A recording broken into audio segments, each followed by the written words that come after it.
Hey, what's up, guys? Welcome to Agency Journey this week. Thanks for carving out a little time out of your busy week to be here with us.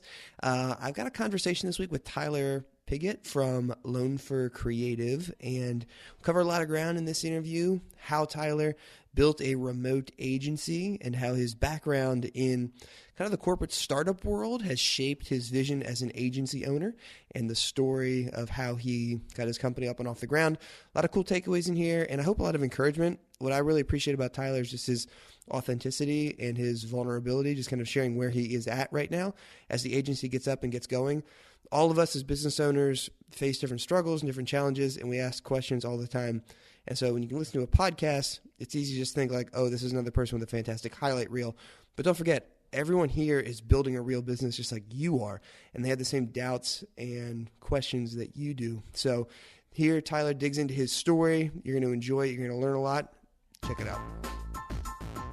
How do you build an agency that allows you to live the dream that you have for yourself, for your family, for your community, for your team, while at the same time helping your clients knock it out of the park and doing it all profitably? These are the big questions that we tackle here on the Agency Journey podcast. I am your host, Andrew Dembski. Now let's get to it. All right, Tyler, welcome to Agency Journey. So excited to have you here this week. Can you say hey to the listeners and share a little bit about your story, how you got to where you are today? Cool. Thanks, Andrew, for having me. Appreciate it. Hey to the listeners. Super excited to be here, and it's been fun to kind of listen to your guys' journey a little bit on through the podcast and to understand a little where you guys are at. So it's fun to be part of your story a little bit, and excited to share, I guess, kind of how I started and kind of where I'm at in the agency life. So my agency is a little over 2 years old. It started in 2015, but my career has been more along the lines of kind of the corporate startup life. And so I've worked at a variety of different opportunities, and kind of some of them started from nothing or from an idea. And I got to be part of teams that grew them all the way through test markets and all the way into rolling them out on the West Coast and some of those kind of things. So I probably have maybe a little bit of a unique perspective from like the startup life, and have learned a bunch of different things from that realm. But primarily my whole life's been spent in kind of communications, marketing, creative. I've gotten the opportunity to have job functions or roles within kind of every area that I now run an agency in. So I don't know if that gives you a little bit of a snapshot, but yeah, it's a cool background. How, like, as you're in kind of the agency trenches right now, 2 years in, how is like your background in startups impacted where you are today? Like, what value do you see day to day from those experiences that you learned in your previous jobs? Sure. No, that's a great question. I would say, overall, it's, you're always looking at, I think there's lots of different types of people in the world. And some that I would probably highlight now are like some of those perfectionists where I'm like, hey, I have a product or a service or a business and I need to have it perfect. And then once it's perfect and all shiny and polished and looks really nice, I'm going to then present it to the world and it's going to be amazing. Yeah. And I think most everybody that's started a business, run a business, that's just not really reality. And so I think just that idea of really, okay, so everything I'm doing now, how does that connect back to the mission, the vision, the goal, objective, whatever it might be, as far as like just that business. So maybe it might be in a specific startup life. It's like, well, we've raised, $1 million and we've got this long a runway and here's what we have to do. We don't want to raise any more money. This is what we have to do to get there. And so, it's like tying back every activity that you do to that main goal. Yeah. So I think that's a huge piece that I pull from my own business, as well as, different clients and kind of prospects or even people I'm just dialoguing with, to help kind of advise them and consult them on, their business to be able to provide value to them in all steps of the journey, I guess. That's real cool. How has that background in startup space kind of impacted the way you've structured your agency? Can you kind of walk us through what your journey was like from leaving your last job and then making the decision to venture out and start your own firm? Yeah, for sure. Like I said, I've had a lot of different experiences. The most recent one, got to work on a consumer product. Super fun, really enjoyed it, really enjoyed everything in it. But it was starting to go a direction that I wasn't, I guess, kind of super pumped about. And so there was a pretty clear exit opportunity there, which is a whole, probably another podcast and another series.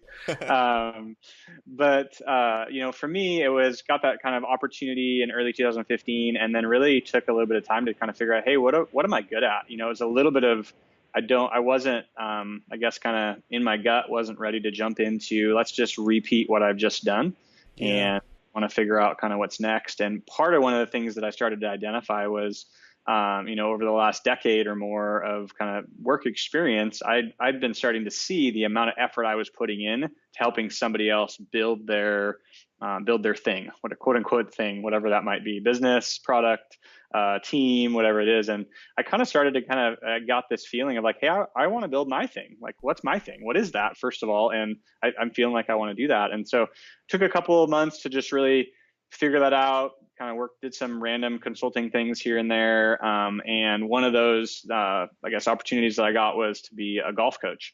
And so I was a golf coach at a local Division III university here, kind of south of Seattle. And it was super fun. Loved being with, I'm going to call them kids or students, which sounds weird because I don't feel like I'm old enough for that. But anyway, so I got a ton of opportunity just to play golf, just walk the golf course with them, just enjoy that. It was more of like almost like a mentoring experience. I feel like I probably got more out of it than I was able to give to them, but and so I think, for me, that was a time where I just really got to like kind of dream a little bit. Naturally, I'm a dreamer. Naturally, I'm always thinking, hey, what's that crazy thing that's at the end of the road or end of the path that I could go get, and what's the process to get there? And so for me, that was part of my journey. And it's kind of funny. So the name of my company is called Lone Fur. It's Lone Fur Consulting. LoneFurCreative.com is our URL, and it's kind of morphed into Lone Fur Creative is the main name of the company. But our home course for the university was at a course called Chambers Bay. And for any golf fans out there, Chambers Bay 2015 U.S. Open, PGA U.S. Open was the location where that tournament was played. And there's a hole number 15, par 3 downhill. It's called Lone Fur. That's And awesome. so I was talking with some of the guys, we were teeing off on that hole, and we were talking about what I would do next. And at that point, it was really just a dream or a thought that I might start my own company. And one of the guys says, hey, I'll own her, and I didn't really think about it. And then that started to stick and started to really have some meaning to me, both from a personal side. I've grown up playing golf, love playing golf. It's kind of like, it's an escape for me. And then also just like that kind of that lone fir, that fir tree. It's like when you look at it or you're looking at the tree, it's like deep roots. It's one that, it's like established. It's helping you kind of stand apart or stand alone. So there's all these like tree references you can go into. Which are all after the fact. But that's, I guess, a little bit of the story of how we've gotten to, or how I got to transition from startup corporate life to start my own thing. That's fantastic. And a cool thing, I mean, just kind of before we hit record here, going through your story a little bit, it's been neat how you've kind of put a remote team in place. Can you walk us through that journey, I guess, from when you decided to go out and do this? What made you decide, hey, I want to build a remote team here, and kind of what led you to that end?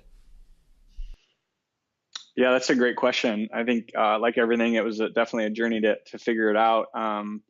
I wouldn't say that I started out with the goal of a remote team. I think it's probably a rarity in the agency space where someone starts with this like perfect plan and it actually rolls out that way. So I started, just by essentially doing a lot of freelance gigs. And so websites, logos, graphic design, essentially whatever anybody would, what they needed and what I was talented in. And so, but I was working from home at the time. And, I think some people it totally works where they can work from home and they're self-motivated and they don't have as many distractions, or they've got space where they can close the door or whatever. And I think I started to really enjoy it. I'm definitely a family guy, married, have 2 little girls, and really love getting to spend more time with them. And that was one of the things that I didn't like about the startup corporate life, was just the amount of hours you were gone. Yeah. And so I think I kind of just morphed into, I wonder if I could figure out a way where I could be, available,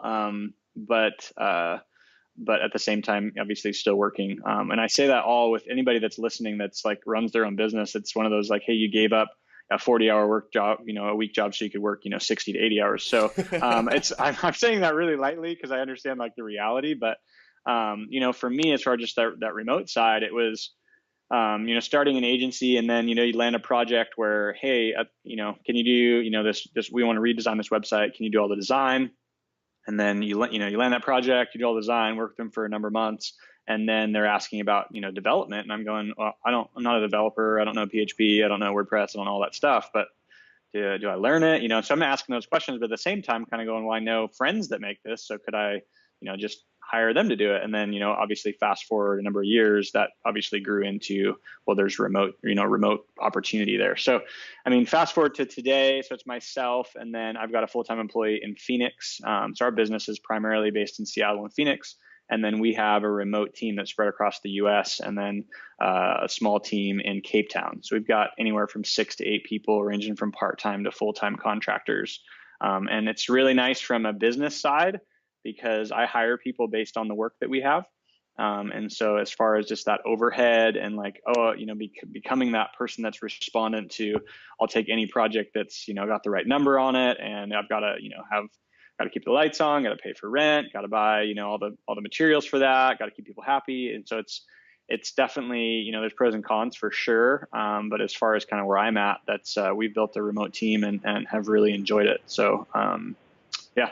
That's awesome. I have a couple follow-up questions off of that. The first one is kind of when it comes to serving the clients, how have you gotten to the point to where, you have this, how have you selected the services that you want to provide to your clients? Because with a remote team like that, you can do pretty much anything if you're bringing in the right people to do the right work. So how have you filtered through that and decided on, this is what we offer, this is what we don't, or, where are you at in that conversation? Yeah, that's a great question. We, like anything, we definitely started out in one area, and we are kind of still doing some of that, but it's morphed pretty drastically. I think a lot of it, as far as just, choosing the services that we provide and what, and those types of things, a lot of it was connected to, hey, what are we good at? How does our mind function? What do we want to do? And being, as, the history and background of kind of the startup life, our focus, or not necessarily a focus, but a lot of the ideas and clients we've then become to work with are people that are either starting a company, launching a product, starting the vision of their company, and those types of things. And so, a lot of the I guess kind of tactics or activities that we would do for clients, projects we would do for clients, were around kind of that, I guess, industry or style of product or service. So, I guess in the early days, it was project only. And I got to the spot of where I was, not really interested in, quote unquote, rebuilding my house every month and having to go find, project work. And I'm sure everybody can relate to that, but, Definitely. we wanted to make the change to doing, retainer work. And part of that was obviously the ease of building, that partner. I shouldn't say ease. It's not hard, or it's not easy to build a partnership, but it's just the easier side of not having to like go out and sell projects. So there's that side of it where it's a little bit easier to kind of continue to build that. There's the side of that, more predictive revenue from the agency perspective, as I know what's coming in because we've signed a multi-month or a year contract. And then there's the other side where, for me, I'm highly relational, love being around people, and I love to help people put legs to their vision. And most of the time, it's pretty hard to put legs to someone's vision when they pass to you like, hey, here's this like kind of infant website we have. I'm going to pass it to you. Can you make it shinier and then pass it back? That's not, obviously we do some of that, but I would say our strength is around really partnering with people longer term. Yeah. And some of those longer term deals have been 90 days, some have been 6 months, some have been 12 months, and some have been a couple of years. But so we've really morphed into the retainer based model. And that is where we feel comfortable because we can provide the most value to the client by doing that. Awesome. Now, when it comes to the team that's delivering those retainer services, do you have any tips or like how have you gone about building that team, the remote team of folks? How do you find people, how do you keep good people? Any thoughts there? Yeah, that's definitely, I mean, in some ways an intimidating question. Well, I've had a lot of freelance or like outsourcing projects that have totally been a disaster. And so, in some ways, I'd like to think, oh, I've never had to learn the hard way, but that's just not not been my upbringing or my path. I think we had one like 2 years ago or 2 years ago that was, we'd passed a web dev project over we essentially, outsourced it, and it was like maybe 2 days or 48 hours before we were supposed to deliver the first, dev link, we call it, which is, that first under the hood look that the client gets to see. Yeah. And the contractor was MIA. They were gone. Like they literally took the first half of the money that we gave them, their deposit, and they were gone.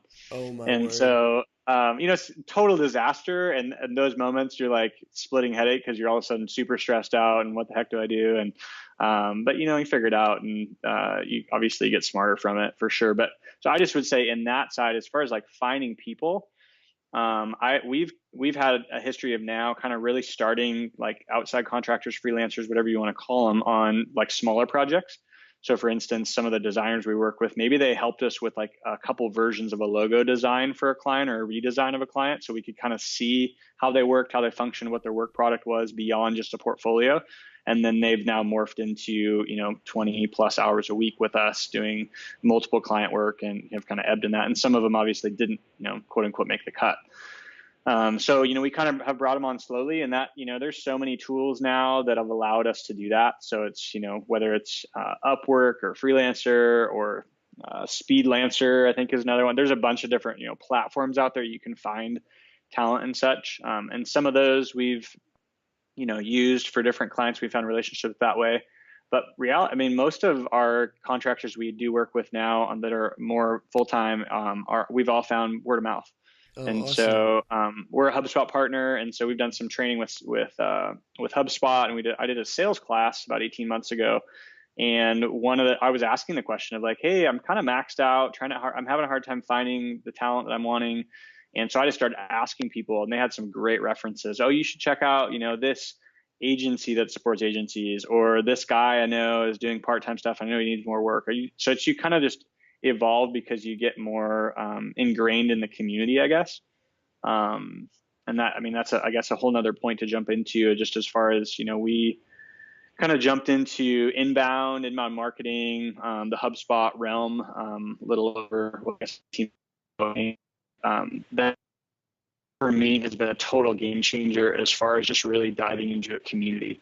So I can sit here and tout HubSpot. I think it's awesome. Obviously, I wouldn't be a partner if I'm not, but I would say just finding that community that you can be a part of. And so like Andrew, I think we met from essentially being HubSpot Connect. It wasn't necessarily directly through HubSpot, but it was, I think, an inbound or something like that. And so, so it's like you really just start to ingrain yourself into a community, and this community with specifically in digital marketing inbound, it's a really giving community, and people are really willing to share with you things that's not been familiar for me in other areas of business in the past. And so I just would encourage people to find that community. And there's a lot of, there's so many different networks, partner networks, whatever it might be. But for us, it's been HubSpot and becoming a HubSpot partner. But that's kind of how we found some of the talent. I don't know if that answers your question at all, but I covered a lot of things. So my apologies. No, that's great. It's helpful to think, okay, there's sites to go check out freelancers, obviously, but start it with smaller projects, see how they do, work them up the chain from there. It's kind of like hiring slow, but applying definite jobs to that process there. Yeah. How do you handle client communication? Is that something that you bring your freelancers in to directly communicate with clients, or do you like to be the kind of the go-between there? Well, like anybody, I like to control everything, and that works great. No, I'm just kidding. I think for me, I've tried to, as long as I can. I would say I do a lot of sales, and then I onboard the client, and I'm really, kind of, I guess, hand holding in that process. And then over time, it kind of morphs into having some freelancers help me with that. I think, fast forward 6 to 12 months from now, we'd like to have somebody more in that slot. That's more like an account manager, kind of that type of a role. And I envision really hiring them and having them be part of our core team versus an outside contractor or freelancer. Yeah. And I think part of that's just, I would say we have like any agency or any business, you've got like this internal culture that you have, and it's very difficult to spread that to contractors. Um, Even though they might be full time, but there's still just that disconnect. And so there's an element of when I'm caring for the people that we're working for, and they're entrusting dollars and the value that we can bring to their team, and they're essentially bringing up us on part of their team. We really do value that kind of client communication. So right now I play a huge part in it. And then I've got another guy that works with me that also plays a huge part in that. But primarily a lot of it, at this point goes through us. So. Awesome. I think what you said there around like it being hard to get that freelancer to take almost that ownership or to assume that sort of role in your culture.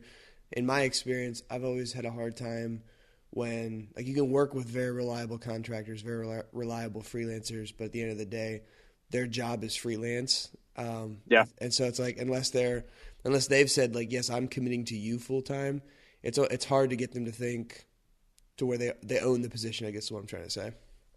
Yeah, for sure. But I think it's possible. And I think, it does come down to the types of individuals. We look for owners, not renters. And so we're trying to find people that really want to own the projects with us. And we're committing to them as much as we can because, maybe we land a 12-month agreement or a 6-month agreement or whatever, and we're going to bring somebody on to help us execute that agreement. And we're pretty transparent around, hey, we'd love to bring you in on this. Here's the length, here's the cost, here's, all of those pieces to it. But right now that's kind of where we're at. We're not able to commit to you outside of that. Yeah. That's just kind of has been I guess, honest or transparent moment for us of just kind of, hey, this is where we're at from an agency perspective. And maybe someday we'll be able to hire people full on and just, hopefully we make it. But that's just not where we're at today and not, not something that I'm super pumped about as far as just kind of bringing that many people on. I'm more of a small group. I'd rather have, 3 to 5 people that I'm going kind of deep with on a team versus 50. So, but yeah, no, I think it's possible. I think it's possible to find contractors and freelancers that do have that kind of ownership mentality where they're going to really care that the product is excellent when it goes out the door. Yeah. When you look forward, like for the next year, how would you like to see the agency grow moving forward? Yeah, growth is always fun because my mentality is nothing's happening fast enough. So I'm definitely not. Yep. I wouldn't classify myself as a patient individual, but I'm really working on it. So yeah, I think as far as kind of the we've spent a fair amount of time in the last number of months really trying to fine tune and define our client. Like, who do we want to work with? Who fits in that specific space? And what type of individual are they? What types of services do they want? What are their goals and objectives? And really kind of trying to define what some of us in the inbound space would call the persona or the target market or whatever you want to call it. But, I think a lot of agencies don't spend a ton of time on that. They're really still focused on, hey, what's the paying client, But we've been really trying as much as we can from the bandwidth we have, we've been trying to treat ourselves like our own client. And so I would say as far as kind of what the next year looks like and kind of where that goes, we really want to align and adjust our current clients to be able to kind of fit into the areas of service we can provide the most value. And then being able to go get more of those types of clients. I think that we've gotten to the spot of where I'm not going to say the word picky, but we can choose a little bit of, hey, these types of people feel like they fit and people that we actually my barometer for it is like if they call my mobile phone and it comes up and it's their name and I'm like dreading picking up the phone, they might not be the right customer. Yep. And so I don't want to do that, anymore. And every agency has them. Every business has those types of people. And it's, almost impossible to know how, I feel like we've landed some clients that seem like they're going to be amazing. And then, 3 months in, you're going, oh my word, how fast can we get to the end of this contract? And so it's really hard to predict, but you get better at it, more opportunities you get. So I think, just kind of building the agency from that perspective of just wanting to go out and find the clients that align with us the best. And I don't know if that really answers your question. We've got some financial goals, we've got, a number of client goals, all those kind of things, but we're at a spot right now where we're really trying to take our agency a little more serious as far as just kind of the messaging, the positioning, where our agency fits. The agency space is pretty crowded. And so how do you become, actually known or noticed for something within the space where you're not just another agency that provides inbound marketing or content marketing or SEO or website design? I mean, you keep going with all the different services. But I get that question a lot, even the last couple of days when I've talked to new prospects of, what makes you different than, I was told this by this agency and they do SEO and you guys say you do SEO. What's the difference? Like, who should I listen to, Yeah. And so I think we're really trying to focus a lot on kind of our internal structure from that perspective of like public facing and that kind of thing. Awesome. Well, yeah, I love hearing from an owner that's taken the time to figure out what do I want to build and then applying singular focus to that. So that's going to be exciting to see how things go in 2018. For sure. Tyler, I just want to thank you so much for coming on and sharing your story here. It's been really, really helpful and really interesting. If anyone has any questions or they want to reach out and connect, what's the best way they can get in touch with you? Yeah, probably on Twitter or email. Twitter is Tyler, Tyler, last name Pigott, Pigott.com. .com. It's that's not my Twitter. It's it's first and last name, and then email is Tyler, Tyler at loanforcreative.com. So shoot me a note there. Find us through our website. Whatever. I'm fairly available. So thanks for having me. I appreciate it. Super fun. It's been my pleasure. Thanks for taking the time. All right. See you guys. Want more great episodes like this one? Hey, I'm Gray McKenzie, a host here on Agency Journey. I don't know about you, but sometimes I get a little overwhelmed when I find a new podcast. There are so many great episodes and great guests, it's hard to know which ones to listen to first. That's why we put together a list of the top 10 most downloaded episodes of Agency Journey, and you can get a copy of that list, plus all of our notes and takeaways, just by texting the word "Do Inbound" to 44222. Again, that's "Do Inbound," all one word, to 44222. Standard text rates apply. You don't want to miss these great episodes. Text "Do Inbound" to 44222 now.